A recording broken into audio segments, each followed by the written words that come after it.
Olá, tudo bem com você? Estamos aqui para gravar mais um vídeo da série Sermões em Provérbios. Nós temos estudado já há algum tempo, meditado, lido e explicado todo o livro de Provérbios. Nós começamos no capítulo 1 e hoje estamos no capítulo 20, tá? Se você perdeu algum capítulo, se você ainda não tinha ouvido falar sobre este estudo, eu quero te convidar a se inscrever no meu canal do YouTube, que está aqui, o endereço bem aqui embaixo, tá? É muito fácil. Você pode digitar youtube.com/PR Rodrigo Patente Alves. Lá você vai ter todos os capítulos de Provérbios, tá bom? Você pode acessar, assistir, compartilhar com seus amigos, divulgar a palavra de Deus. E mais, você vai encontrar lá cerca de 150 meditações bíblicas curtas, de 1 a 3 minutos, sobre temas diversos, contidos aqui em Provérbios e também em outros textos da palavra de Deus, ok? Divulgue a palavra de Deus, compartilhe com seus amigos, faça com que a palavra de Deus esteja no ouvido das pessoas, para que possa entrar nos seus corações e possa transformar suas almas, ok? Então vamos começar com a nossa leitura de hoje.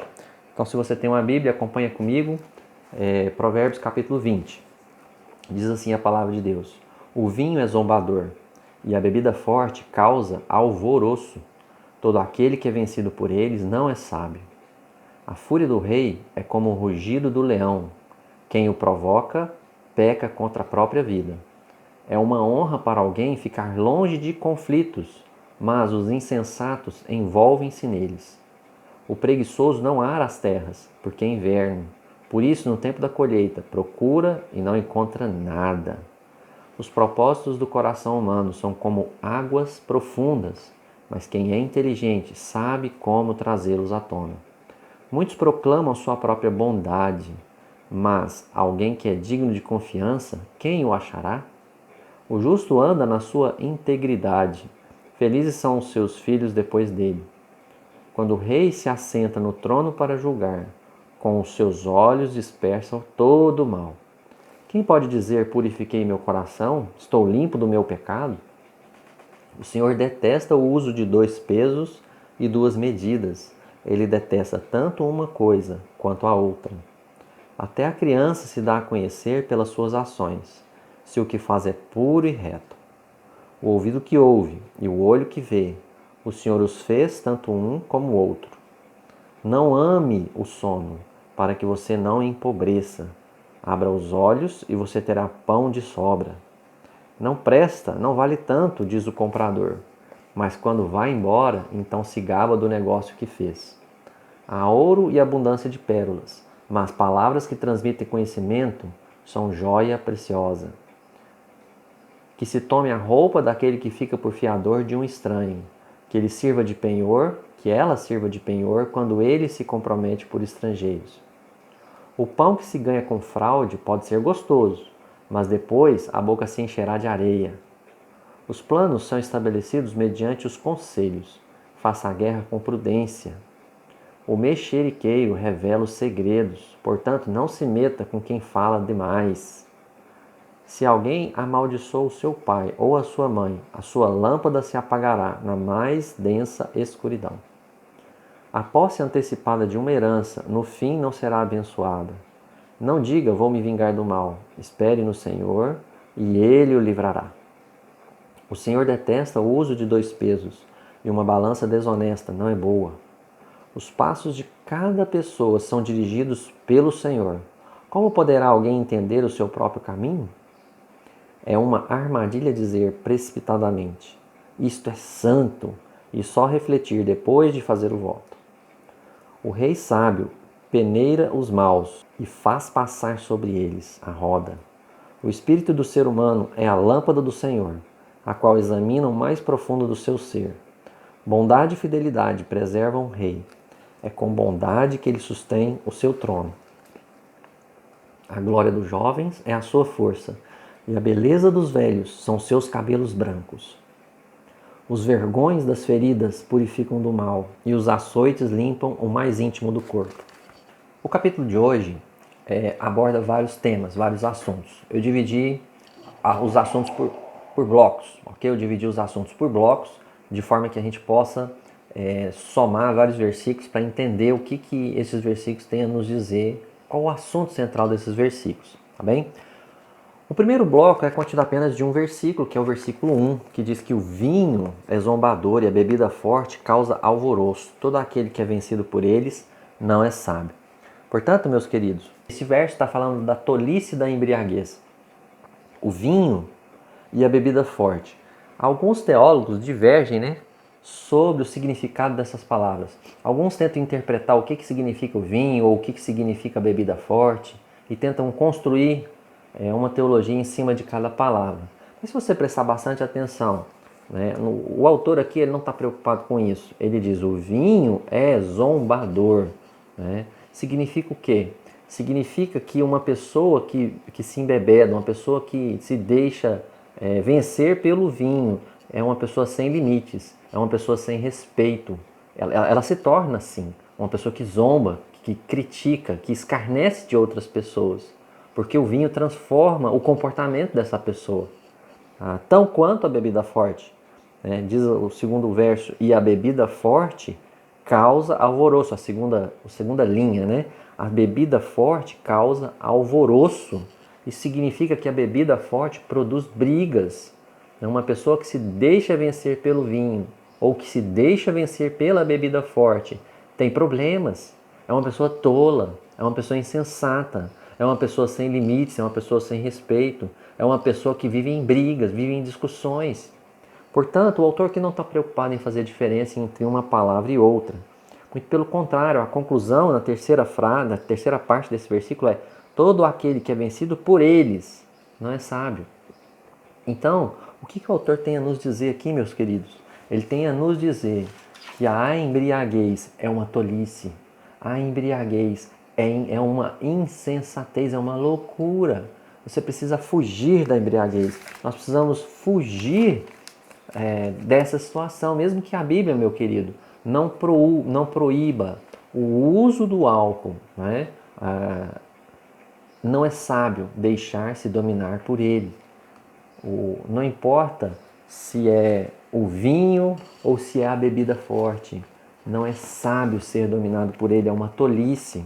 E eu tenho também a compartilhar com vocês, dentro desse mesmo assunto, um versículo no Novo Testamento que se encontra no livro de 1 Coríntios 6,12, que diz: todas as coisas me são lícitas ou permitidas, mas nem todas convêm. Todas as coisas me são lícitas, mas eu não me deixarei dominar por nenhuma delas. Muitas vezes a gente pensa da seguinte forma: bom, se Deus permite, eu vou aproveitar, eu vou fazer bom uso. Contudo, a sua liberdade, ela se torna uma nova escravidão, porque muitos acabam sendo dominados pela bebida alcoólica. Então eu te exorto, meu querido, se você é um cristão, se você é um servo de Deus, uma serva de Deus, tome cuidado com isso, Tome muito cuidado com isso. Esteja alerta aos perigos que a bebida pode causar na sua vida e no mau testemunho que isso pode causar, não é verdade? Hoje estamos cercados de pessoas que realmente estão de olho no nosso testemunho e como estamos nos portando diante da sociedade. Então, que possamos ser exemplares. Tome cuidado com o vinho, evite a bebida alcoólica. Isso vai fazer bem também para o seu testemunho. O segundo bloco de assuntos eu chamei de: você resiste às autoridades constituídas? Esse capítulo ele fala muito sobre o rei, sobre as responsabilidades do rei, sobre as atitudes do rei. O rei ou a autoridade é um agente de Deus para a aplicação da justiça. Isso a gente aprende em Romanos capítulo 13, que Deus estabeleceu as autoridades. Veja bem comigo, eu vou ler apenas o versículo 1 de Romanos 13, que diz: que todos estejam sujeitos às autoridades superiores, porque não há autoridade que não proceda de Deus, e as autoridades que existem foram por ele instituídas. Deus instituiu as autoridades para estabelecer a justiça na terra. No entanto, cada um faz suas escolhas, não é assim? Por isso nós temos tanta corrupção, tanta mentira, tanta desonestidade, não é? O versículo de número 2, voltando então para Provérbios 20, O versículo de número 2 diz que a fúria do rei é como o rugido do leão. Quem o provoca peca contra a sua própria vida. Não é? O versículo aqui ele revela o destino daqueles que pecam contra a autoridade instituída por Deus. Né? Se a autoridade instituída por Deus ela está ali para aplicar a justiça, né? E se eu faço algo de errado, né, eu posso tomar bastante cuidado, porque o juízo virá, o julgamento virá. Voltando ainda para Romanos 13, verso 4, lá diz o seguinte: pois a autoridade é ministro de Deus para o seu bem. Mas, se você fizer o mal, então tenha medo, porque não é sem motivo que a autoridade traz a espada, pois é ministro de Deus, vingador para castigar quem pratica o mal. Então, a autoridade foi instituída por Deus para a aplicação da justiça, para que o mundo tenha justiça. Esse é o dever das autoridades instituídas, aplicar a justiça, ok? Então, o Provérbios 20 ele vai falar da dureza da aplicação dessa justiça, que o rei é como um leão, né? Então pode ter medo, pode tomar cuidado, se você fizer algo de errado, né? que a justiça virá. Né? O verso número 8 também complementa essa ideia, lá em Provérbios 20, versículo 8 diz: quando o rei se assenta no trono para julgar, com os seus olhos dispersa todo o mal. Tem traduções que diz dissipa todo o mal. Precisamos ouvir as autoridades e fazer o que é correto, para que não caiamos no julgamento dessas autoridades. Não é? E ainda, o verso de número 26 do mesmo capítulo diz: o rei sábio peneira os maus e faz passar sobre eles a roda.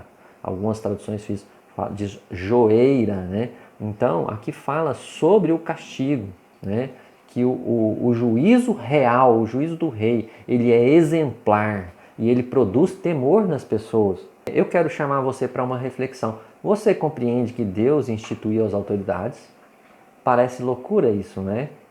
Mas Deus instituiu as autoridades. Deus escolheu, antes de criar esse mundo, Deus escolheu todas as coisas, determinou todas as coisas, escreveu todas as coisas no seu livro. Diz lá no Salmo 139. Você pode meditar sobre isso. E aqui nós temos, em Romanos 13 também nós temos, né, a ideia de que Deus instituiu as autoridades. E nenhuma autoridade existe sem que Deus a tenha instituído. Então Deus ele estabeleceu o seu prefeito, o seu governador, o seu presidente, os seus líderes, sejam eles quais forem. Justos ou injustos, Deus os colocou ali. E Deus determinou que eles aplicassem a justiça. Você resiste à autoridade instituída por Deus. Você só tem uma justificativa para resistir à autoridade. Se ela te ordenar explicitamente para desobedecer a algo claro da palavra de Deus, como por exemplo, minta, como por exemplo, engane alguém, como por exemplo, rejeite o seu Deus. Você tem autoridade dada por Deus para falar: não, eu não vou fazer isso. Mas não sendo este o caso, você tem que obedecer, você tem que pagar os seus impostos. Lembra que Jesus pagou quando foi requerido dele? Ele o fez, né? Mesmo que sejam exorbitantes, né? Mesmo que sejam desproporcionais, injustos. Então não resista às autoridades instituídas, submeta-se a elas, porque essa é a vontade de Deus para a sua vida, para a minha vida. Um outro bloco de assunto vai tratar das atitudes sábias dos líderes. Olha comigo o verso 28, diz: bondade e fidelidade preservam o rei. É com bondade que ele sustém o seu trono. Ainda falando do rei, mas aqui já tratando de um outro aspecto dele. Não apenas falando da justiça real, né? Mas além de praticar uma vida justa, as autoridades precisam de amor, né? E a palavra usada aqui, ela é uma palavra bem ampla, né? Lá na língua original hebraica. Ela fala sobre um amor fiel e leal, cheio de compaixão, cheio de misericórdia. O versículo 28, bondade, essa primeira palavra. É um amor fiel e leal, pleno de misericórdia. Bondade e fidelidade preservam o rei. É com bondade, ele repete essa mesma palavra, é com bondade que ele sustém o seu trono. Então o rei, além de aplicar a justiça, ele precisa desse amor, dessa bondade, dessa misericórdia. desse amor fiel e leal. Essas virtudes, diz aí o versículo 28, preservam a sua função, preservam o seu trabalho, a sua autoridade. Então vamos fazer mais uma reflexão. Talvez você não seja um rei, né? Talvez esse vídeo não esteja alcançando um presidente ou um prefeito, talvez sim, né? Tomara que sim, mas você tem autoridade sobre alguém, você é um pai ou uma mãe, tem autoridade sobre seus filhos, né? No seu trabalho você tem autoridade sobre outras pessoas, você tem responsabilidade sobre outras pessoas, como você trata essas pessoas, né? Com tirania, com dureza, ou você trata essas pessoas com bondade, com esse amor fiel e leal, né? Porque essa atitude, ela preserva a função do rei, né? E, consequentemente, esse tipo de atitude, de prática, preserva a sua vida na terra, preserva as funções que Deus te dá, né? Seja um homem cheio de amor, uma mulher cheia de amor, de fidelidade, né? Olha comigo também o verso 22, que diz: não diga, vou me vingar do mal. Espere no Senhor e Ele o livrará. Isso tem muita relação com o verso 28, né? Não seja vingativo, mas exerça amor, bondade, misericórdia. Espere no Senhor, né? Não pague o mal com o mal, mas pague o mal com o bem, como diz aqui Provérbios. Nós vamos ver mais adiante esse texto. Também Romanos fala sobre isso, né? Pague o mal que você recebe das pessoas com a bondade, com o bem, porque isso transforma, isso mostra que o Senhor Jesus está na sua vida. Isso é um impacto, é um testemunho do Senhor na sua vida. Um outro bloco aqui de assunto dentro desse capítulo é a diferença entre o preguiçoso e o trabalhador, né? O verso 4 diz que o preguiçoso sempre tem uma justificativa. Olha só, o preguiçoso não ara as terras, porque é inverno. Por isso, no tempo da colheita, procura e não encontra nada. Sabe o que ele diz? Não, está tão frio, né? Tá difícil, eu não vou trabalhar hoje não. Não vou semear hoje não, porque tá frio, né? Tá chuvoso, o tempo não tá bom. Mas o que acontece? Quando chega a época da colheita, ele vai procurar e não encontra. Por quê? Porque ele não trabalhou. Ele estava dormindo, descansando. Ele estava encostado, né? Ao invés de sair para trabalhar. O capítulo 26, o verso 13, ele diz algo muito interessante. Diz assim: o preguiçoso diz: um leão está no caminho, um leão está no meio da rua. Ele inventa das mais variadas justificativas para não trabalhar, para não se esforçar, para não se dedicar. Ah, não, hoje não, amanhã, mas daqui a pouco, mais um pouquinho, espera aí, não é? Então, essa é a vida do preguiçoso, né? E o resultado disso é que ele passa fome, é que ele passa dificuldades, porque ele procura e não encontra, né? O verso 13 do capítulo 20 apoia essa ideia. Não ame o sono para que você não empobreça. Não ame o sono para que você não empobreça. Acorde cedo, sai para trabalhar. Olha o complemento do versículo 13. Abra os olhos e você terá pão de sobra. Essa é a atitude do homem trabalhador. Levante, abre os seus olhos, saia para trabalhar. Busque o pão da sua família, porque você o terá. Se você se dedicar, se você for um homem trabalhador. Não te justifique, não se encha de desculpas, né, para não ser trabalhador. Seja uma pessoa trabalhadora, principalmente você que é homem, que é marido, que é pai, né? A sua responsabilidade é prover o necessário para a sua casa. Não encoste, nem reparta essa responsabilidade com a sua esposa, porque isso não é responsabilidade dela. Ela pode te ajudar se ela quiser, se vocês acharem que é bom para vocês, né? Mas é seu dever, pai, é sua responsabilidade, marido. Foi isso que Deus estabeleceu na criação. Foi isso que Deus estabeleceu no casamento, que o homem é o provedor. Por isso, não aperte a sua esposa, né? Não pressione a sua esposa por causa das finanças. É dever seu, né? Seja diligente, não seja preguiçoso, ok? Mais um bloco de versículos de assunto, tá? A preciosidade da sabedoria. Nós temos falado disso desde o primeiro capítulo, né? a preciosidade da sabedoria. O verso de número 5 vai nos ensinar que o homem sábio, ele consegue perscrutar as intenções e os pensamentos ocultos das pessoas e trazer esses pensamentos à tona. O homem sábio, ele é um bom conselheiro. Olha o verso 5. Os propósitos do coração humano são como águas profundas, mas quem é inteligente sabe como trazê-los à tona. Veja bem, às vezes as pessoas pedem conselhos, estão passando por dificuldades e nós não sabemos muito bem como lidar. Aqui a palavra de Deus diz que o homem inteligente, ele sabe como trazer à tona os propósitos do coração do homem, que estão bem ocultos, estão bem escondidos como algo no fundo do mar. Mas o homem sabe, o homem inteligente, ele sabe como trazer esses propósitos, esses pensamentos, essas intenções do seu coração para algo palpável, para algo visível. Talvez alguém está passando por alguma dificuldade e o homem sábio, ele consegue fazer perguntas de forma que esta pessoa, possa trazer para este homem sábio, de fato, qual é o problema.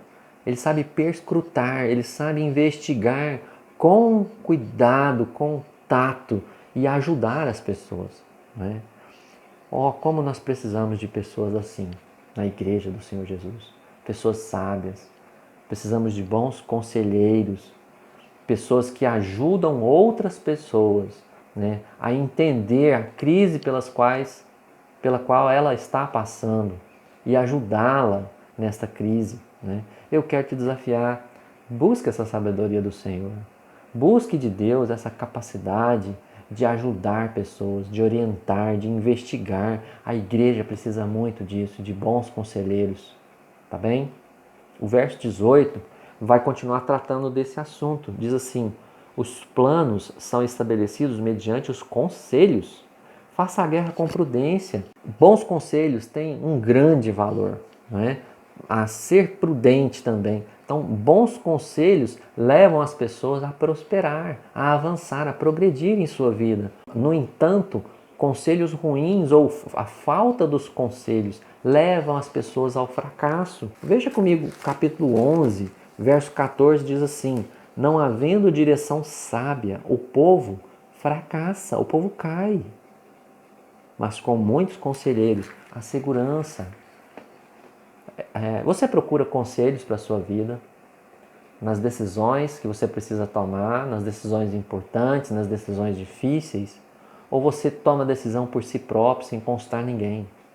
Veja bem, meu querido, a palavra de Deus diz que com muitos conselheiros há segurança. Peça conselhos para pessoas sábias, peça conselhos para pessoas que te amam, como talvez seu pai ou sua mãe, o seu pastor, pessoas que te conhecem, que convivem com você, pessoas que você percebe que ama a Deus, que conhece a Deus e que tem uma palavra de Deus sábia para você. Tá bom? Peça conselhos, peça conselhos. O verso 15 diz o seguinte, capítulo 20, verso 15: há ouro e abundância de pérolas, mas palavras que transmitem conhecimento são joia preciosa, são joia rara. Esse versículo ele também tem um paralelo no capítulo 8, no verso número 11, onde está escrito da seguinte maneira: porque a sabedoria é melhor do que as joias, e tudo o que se possa desejar não se compara com ela. Conselhos sábios são super valiosos. Busque conselhos sábios para a sua vida, meu querido. Busque conselhos, tá bem? Dando continuidade a um novo bloco de pensamento aqui, de ideias, o verso 6 ele vai nos ensinar que homens confiáveis são raros. Diz o seguinte: muitos proclamam a sua própria bondade, mas alguém que é digno de confiança, quem o achará? Muitos se exaltam, falam: não, eu sou isso, eu sou aquilo, eu sou bom, eu sou sábio, eu sou fiel. Mas este homem confiável, este homem leal, quem o achará? São raros. Você é um homem leal, você é um homem fiel, uma mulher fiel, uma pessoa confiável, em quem as pessoas podem se aconselhar, com quem as pessoas podem se confidenciar, né? Ou você fala demais, está sempre falando pelos cotovelos. Veja o verso 19. O mexeriqueiro revela os segredos, portanto não se meta com quem fala demais. Olha, meus queridos, nós somos falhos, né? E o verso 9 vai dizer isso, olha só. Quem pode dizer, purifiquei meu coração, estou limpo do meu pecado? Ninguém pode dizer isso. Ninguém pode lavar o seu pecado com esforço próprio, né? 1 João 8 nos ensina isso, né? Se dissermos que não temos pecado nenhum, a nós mesmos nos enganamos e a verdade não está em nós. Nós temos pecado. Infelizmente, nós vamos continuar pecando até o fim dos nossos dias aqui na terra, né? E ninguém pode dizer, como o verso 9 diz, purifiquei meu coração. Ninguém tem poder para isso, porque estamos mortos. Mas o Senhor Jesus pode fazer isso. O Senhor Jesus pode lavar a nossa alma. Apocalipse 7,14 diz, respondi, o Senhor sabe. Então ele me disse, estes são os que vêm da grande tribulação, que lavaram suas vestes e as alvejaram no sangue do Cordeiro. O precioso sangue de Jesus, ele pode lavar o nosso pecado. Ele pode nos purificar. Ele pode nos tornar uma nova pessoa em Cristo. Ele pode nos livrar da condenação que há sobre nós por causa dos nossos pecados. A condenação ao inferno. A Bíblia diz que todos pecaram, né? E que o salário do pecado é a morte. E que todos estão condenados ao inferno por causa de seus pecados. Você está condenado ao inferno. Eu estou. Só que a Bíblia também diz que o salário do pecado é a morte, mas o dom gratuito de Deus é a vida eterna em Cristo Jesus, nosso Senhor.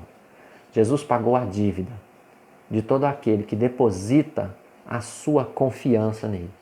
Você já fez isso? Você já depositou a sua confiança em Jesus? Se você não fez, eu quero te convidar. Deposite a sua fé em Jesus. Entregue a sua vida nas mãos dele. Reconheça seus pecados. Peça ao Senhor que transforme a sua vida.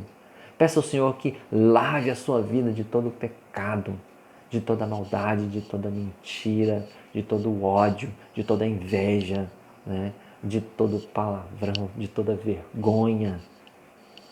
Que faça de você uma nova criatura, né? Talvez você é uma pessoa religiosa, criada no meio religioso e se acha boa demais, se acha melhor do que outros. Peça ao Senhor para lavar o seu orgulho, né? O seu autoconceito elevado, né? Porque não somos nada, somos todos pecadores, ok? Voltando aqui para o nosso assunto, então, nós estamos falando de confiança. Você é um homem confiável ou você fala demais, né? O capítulo 11, o verso 13, vai nos dar uma outra ideia sobre isso. O mexeriqueiro revela os segredos, mas o fiel de espírito os encobre. Cuidado, cuidado com a sua língua. Se você falar demais, você vai perder a sua credibilidade por algum tempo, até que você a reconstrua novamente. Eu sei do que eu estou falando, né? Porque eu também falho. Eu também sou falho. E eu tenho pedido a Deus para restaurar a minha vida. Peça a Deus para restaurar a sua vida, para fazer de você um homem ou uma mulher fiel, confiável, leal, né? Cuide das suas palavras, dos seus lábios, né? Não fale demais.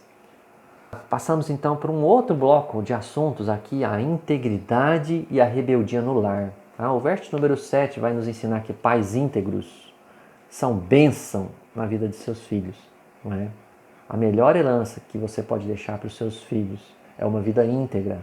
Diz o verso 7, veja bem, capítulo 20, verso número 7. Diz a palavra de Deus: o justo anda na sua integridade, felizes são os seus filhos depois dele. O justo anda na sua integridade, felizes são os seus filhos depois dele. Você é um pai e uma mãe íntegro. Você é justo em seus negócios, né? Com suas dívidas, com as suas contas. Você é honesto no seu trabalho. Você age com dignidade, de maneira correta. Os seus filhos percebem isso em você. Ou eles estão sempre observando o seu mau testemunho, a sua maneira errada de lidar com a vida, com os negócios, com as pessoas. Lembre-se disso. Pais íntegros são bênção na vida dos seus filhos. Seja bênção na vida dos seus filhos. Seja uma pessoa honesta, íntegra, digna. Isso vai abençoar, isso vai transformar a vida dos seus filhos, vai impactá-los. O verso 20 vai tratar de uma verdade contrastante. Filhos rebeldes serão condenados por Deus. Capítulo 20, verso 20. Se alguém amaldiçoa seu pai ou sua mãe, a sua lâmpada se apagará na mais densa escuridão. Se alguém amaldiçoar seu pai ou sua mãe, a sua lâmpada se apagará na mais densa escuridão. Eles pagarão caro. A lei de Moisés determinava pena de morte. Trate seus pais com respeito. Não amaldiçoe os seus pais. Não fale mal deles. Não pragueje os seus pais. Não critique os seus pais. Não zombe os seus pais. Nem em público, nem mesmo no seu coração. Porque Deus sonda o seu coração, o meu coração. Não é? E aqui tem uma palavra de juízo para aqueles que amaldiçoam os seus pais. Ok? Mais um bloco de assuntos diversos. O Senhor odeia, detesta a desonestidade. Verso 10. O Senhor detesta o uso de 2 pesos e 2 medidas. O Senhor detesta tanto uma coisa quanto outra. Esse versículo é uma repetição de Provérbios 11:1. Pelo menos parcial. Lá diz assim: o Senhor detesta balanças desonestas, mas o peso justo é o seu prazer. O Senhor detesta, diz aí o verso 20:10, o uso de 2 pesos e 2 medidas. O verso 23 também mantém o mesmo assunto, olha só. O Senhor detesta o uso de 2 pesos e uma balança desonesta não é boa. Verso 17 diz: o pão que se ganha com fraude pode ser gostoso, mas depois a boca se encherá de areia. Queridos, muitos de nós somos comerciantes, né? Ou vendemos nossos serviços, e Deus aqui condena os comerciantes desonestos, aqueles que obtêm a vida com ganhos desleais. A palavra de Deus diz que esses ganhos podem trazer uma alegria passageira, efêmera, mas no fim é muito ruim. É como mastigar areia, né? É terrível. O verso 17 diz: o pão que se ganha com fraude pode ser gostoso. Tome cuidado, meu querido. Tome cuidado com a maneira como você lida com a sua vida, com seus negócios. O verso 14 acrescenta aqui dizendo: não presta, não vale tanto, diz o comprador. Mas quando vai embora, então se gaba do negócio que fez. Olha, você já vendeu um carro ou uma moto? Ou já comprou? E na negociação existe aquele diálogo: não, mas a sua moto é antiga, né? O seu carro é velho, tem esse amassado aqui, esse riscado. E aí a pessoa então resolve abaixar o preço. E aí quando a pessoa vai embora e você fecha o negócio, você fala: nossa, consegui convencê-lo, fiz um negoção, né? A Bíblia condena isso. A Bíblia condena a depreciação do bem alheio de forma injusta. É verdade que quando há defeitos, de fato, o preço tem que ser menor, não é? Mas o que a Bíblia está condenando aqui é a depreciação desonesta, é o abuso da depreciação, não é? Isso é abominável perante o Senhor. Deus rejeita isso. Você é honesto com a sua vida? Você procura seguir a lei dos homens? Isso é importante, né? Lembre-se que Jesus deu esse exemplo. Ele pagou o imposto não só para ele, né? Mas para Pedro, a Bíblia fala. Procura andar direito, né? Ou você não se importa com isso? Ou você procura acertar as coisas erradas que há na sua vida, nos seus negócios? Meus queridos, vivamos com honestidade, com dignidade. Deus detesta 2 pesos e 2 medidas. Deus detesta alguém que se diz crente e fiel, mas leva seus negócios no mercado negro, né? na maldade, na injustiça declarada, deliberada, né? Procure acertar, procure fazer o necessário para andar correto. ok? Nós temos também uma nova seção que ensina que as suas ações revelam quem você é. O verso número 11 nos instrui que o caráter é revelado desde cedo. Verso 11. Até a criança se dá a conhecer pelas suas ações, se o que faz é puro e reto. Não é? Percebemos aqui a importância da instrução e da disciplina. Não é? Até a criança se dá a conhecer pelas suas ações. Então, o caráter é revelado desde cedo. No entanto, né, precisamos moldar esse caráter, precisamos moldar essa vida. A Bíblia nos ensina, Provérbios 22, 6. Ensine a criança no caminho que deve andar, e ainda quando for velho não se desviará dele. Deus nos ensina a moldar as crianças no caminho correto. Né? Isso tem efeito positivo. Olha com o verso 30, capítulo 20, verso 30. Os vergões das feridas purificam do mal, e os açoites limpam o mais íntimo do corpo. Que a disciplina, ela produz efeitos positivos. A disciplina livra da morte. Veja comigo, Provérbios 23, 13 e 14. Diz assim a palavra do Senhor: não deixe a criança sem disciplina, porque se você a castigar com a vara, ela não morrerá. Você a castigará com a vara e livrará a alma dela do inferno. Então a instrução e a disciplina fazem bem, né? E ela deve ser usada desde cedo na instrução e correção de nossos filhos.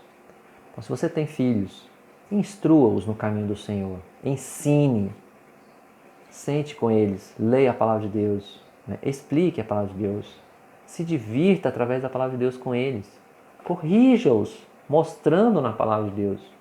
Use a vara, ela faz bem, a Bíblia diz. A Bíblia diz, ok? Mais uma verdade interessante do capítulo 20 vai tratar sobre a soberania de Deus. O verso 12 nos instrui que Deus é o Criador. Veja bem, verso 12, o ouvido que ouve e o olho que vê, o Senhor os fez, tanto um como o outro. E Deus, como Criador, portanto, ele tem autoridade sobre a criação, não é isso? Ele é o dono de todos nós, ele é o dono de nossas vidas. O verso 24 confirma esta verdade.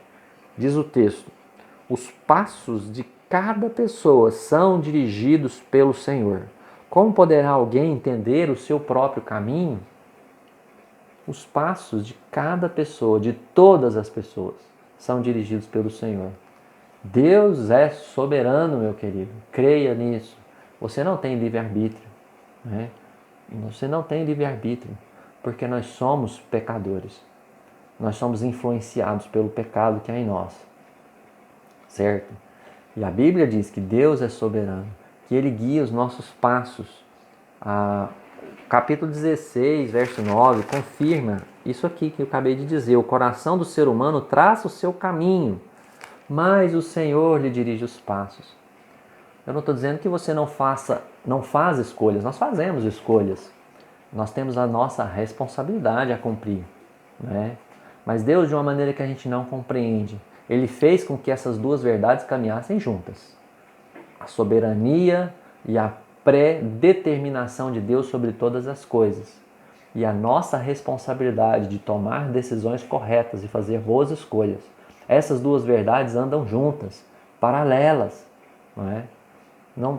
Não sei como explicar isso. A Bíblia não nos ensina como isso funciona. Ela só diz que isso acontece, ok? Precisamos nos submeter a essa verdade, tá bem? Deus, em sua graça, deu aos homens também algo importante. Veja comigo o verso 27. O espírito do ser humano é a lâmpada do Senhor, a qual examina o mais profundo do seu ser. Alguns teólogos entendem o espírito do ser humano como a consciência que Deus colocou sobre cada um, não é? Então, a verdade seria então que Deus deu ao homem uma consciência que ilumina a sua vida. Isso é um presente de Deus a todos os homens. Veja comigo Romanos, capítulo 2, versos 14 e 15, que dizem o seguinte: quando, pois, os gentios que não têm a lei fazem por natureza o que a lei ordena, Eles se tornam lei para si mesmos, embora não tenham a lei.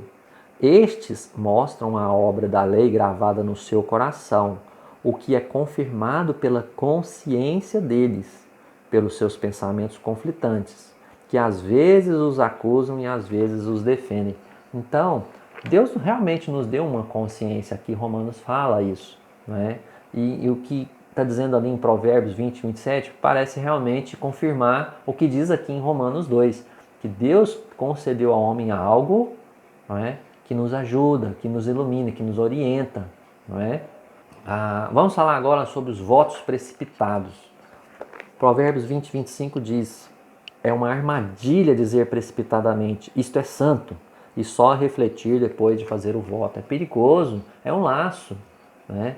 É um mal para nossas vidas fazer votos precipitados, é loucura, é insensatez consagrar algo a Deus sem a devida reflexão, né? Às vezes você diz, vai fazer um jejum. Não, hoje eu vou fazer um jejum, né? Viu, Senhor? Fiz um compromisso contigo. Aí dá na hora do almoço, você sente aquele cheiro gostoso e você quebra o seu jejum e almoça, não é? Ou você diz, não, esse mês eu vou dedicar X de oferta financeira para o Senhor.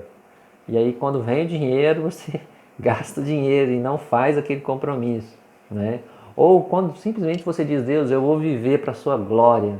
A partir de hoje, eu vou largar os meus vícios, eu vou abandonar minhas práticas equivocadas, erradas, e vou viver para a tua glória. E no outro dia, você está caindo de novo e se vê amarrado no seu pecado, né? Então, tome cuidado com os votos precipitados. A Bíblia tem muitos versículos que falam sobre isso. Eclesiastes, capítulo 5, versículo 5 diz: melhor é não fazer voto do que fazer e não cumprir, né? Então tome muito cuidado com isso, de fazer uma promessa, de falar, Deus é assim, né? Um juramento, a Bíblia fala que a gente não precisa jurar, que a nossa palavra é suficiente, né? Mas cuidado com o que você diz, com a sua palavra, né? Eu vou fazer isso, né? Diga a Deus, Deus, eu quero fazer isso, eu estou determinado a fazer isso, mas eu preciso da sua ajuda para que eu cumpra, né? Isso que eu quero fazer, que eu estou determinado a fazer. 1 Timóteo, capítulo 5, verso 22, vai dizer algo bem parecido com isso. Diz o seguinte lá, 1 Timóteo, capítulo 5, verso 22. Não tenha pressa para impor as mãos sobre alguém. Não seja cúmplice dos pecados dos outros. Aqui Paulo escreve para Timóteo, um jovem pastor, né? Toma cuidado ao colocar suas mãos sobre outras pessoas, né? Sobre consagrar pessoas talvez ao ministério, né? Tome cuidado, não seja apressado, vá devagar, porque você pode estar sendo cúmplice de pecados de outras pessoas. Analise bem a vida dessa pessoa antes de fazer isso. Mais uma última temática. Cada idade tem a sua vantagem. Quando somos crianças, queremos ser adultos, não é? E quando somos idosos, queremos ser jovens novamente. Nós estamos sempre reclamando daquilo que temos e do que somos, mas precisamos ser gratos a Deus, porque cada etapa da vida tem uma vantagem. Veja o verso 29, é o último versículo de hoje. A glória dos jovens é a sua força, e a beleza dos velhos são os seus cabelos brancos. Os jovens têm força, os jovens são rápidos, os jovens têm energia, né? Têm disposição, e eles precisam usar isso para a glória de Deus. Os idosos têm os seus cabelos brancos, têm a sua experiência, têm a sua sabedoria, têm a sua vivência, e eles também precisam usar isso para a glória de Deus. Nós precisamos agradecer a Deus por cada etapa da nossa vida. Você é grato a Deus pelo que você é, pelo que você já passou, pelo que você está passando este ano, pelo que você está passando nesses dias. Talvez você está no hospital agora me ouvindo. Você é grato a Deus por isso? Uma vez eu fui no hospital visitar um irmão, eu falei para ele, né? Em tudo dai graças, usei o versículo para ele. E eu acho que ele lembra disso até hoje, né? Porque esta é a vontade de Deus, diz a palavra de Deus. Então, se você é jovem, seja grato a Deus mais do que isso. Consagre a sua vida a Deus, meu querido. Use a sua força, a sua energia para servir o Senhor, para servir a sua igreja. Trabalhe, evangelize, participe dos ministérios ativos da sua igreja. Não gaste a sua energia só no computador, no celular, no videogame, na faculdade, no trabalho, no namoro, onde quer que você esteja. Mas gaste a sua energia para a glória de Deus também. Né? Não tem nada de ruim em si em usar a sua energia para o lazer, para o trabalho. Mas dedique ao Senhor o melhor que você tem. O melhor da sua energia para Ele, da sua rapidez, da sua inteligência, da sua força. Irmãos que são idosos, que são mais velhos, mais experientes, use a sua experiência para a glória de Deus. Use a sua experiência para aconselhar os mais jovens. Senhoras, use a sua experiência para aconselhar as jovens donzelas a viverem para a glória do Senhor. Homens, irmãos, use a vivência que Deus te deu para edificar a sua igreja, para ser um presbítero sábio, que ama o teu povo. Contribua com o que você tem, com o que Deus te deu. Tá certo? Então eu vou encerrar por aqui com uma oração. Feche teus olhos. Querido Deus, obrigado pela sua palavra, obrigado por esse capítulo 20 de Provérbios. Que capítulo maravilhoso, Pai. Sou muito grato ao Senhor por ele. Que o Senhor me transforme, Pai, cada dia. Que o Senhor me renove, Deus, me prepare para te servir melhor nesta fase da minha vida, para servir o Senhor com o melhor que eu tenho, Pai, neste momento. Deus, me ensina, Deus, a cuidar dos meus lábios, para não ser um mexeriqueiro, para não falar demais, mas para ser fiel e leal. Ajude os meus irmãos, aqueles que estão ouvindo, Pai, a serem também da mesma forma. Aqueles que talvez ainda não se arrependeram dos seus pecados, Pai, não se entregaram ao Senhor. Toque seus corações neste momento, Pai, para que eles possam se render ao Senhor, Deus, e ter uma nova vida a partir de agora, Pai, a partir de hoje. Em nome de Jesus, Pai, eu te agradeço. Amém. Pessoal, então vou me despedir, né? Mas não deixe de se inscrever no meu canal, tá bom? Divulgue a palavra de Deus, ajude a compartilhar as mensagens